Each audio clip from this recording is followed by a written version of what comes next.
and B center, 2 and 3, 4 and 1, 2 and 3, 4 and 1, 2 and 3, 4.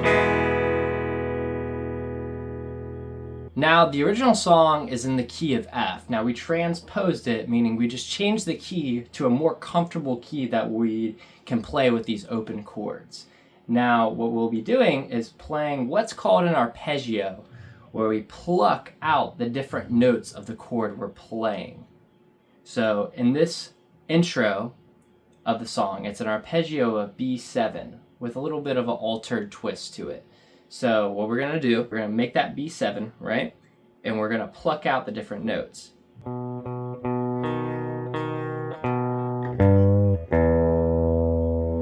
So it's going to be 3 plucks on the A string where you're fretting the 2nd fret. And then 2 plucks on the D string where you're playing the 1st fret. And then you're going to pluck once on the A string again. And then you're going to take your 3rd finger and you're going to take it up to the 3rd fret of the low E string. And you're going to bend down on this string. And then you can go into the strumming pattern. Down. So let's do it again.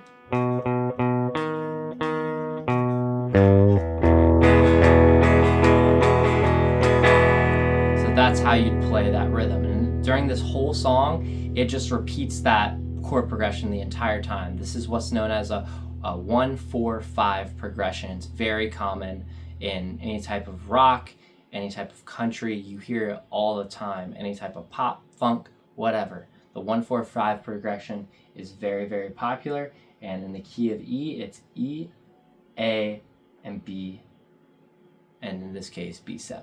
So what I do is I just start counting out loud what you're playing. Pick whatever strumming pattern you're choosing, and go along with being able to count that rhythm out loud and get the hang of that feel there. Then once you get pretty comfortable with that, we want to build speed. So that's when we add a metronome to our playing. But a little more on that later. But you can get pretty fast with it. The song is pretty fast if you're playing in that eighth note rhythm for the strumming pattern. And we just need to get comfortable with it, and you can get up to speed with it if you just get comfortable with it. But a metronome always helps.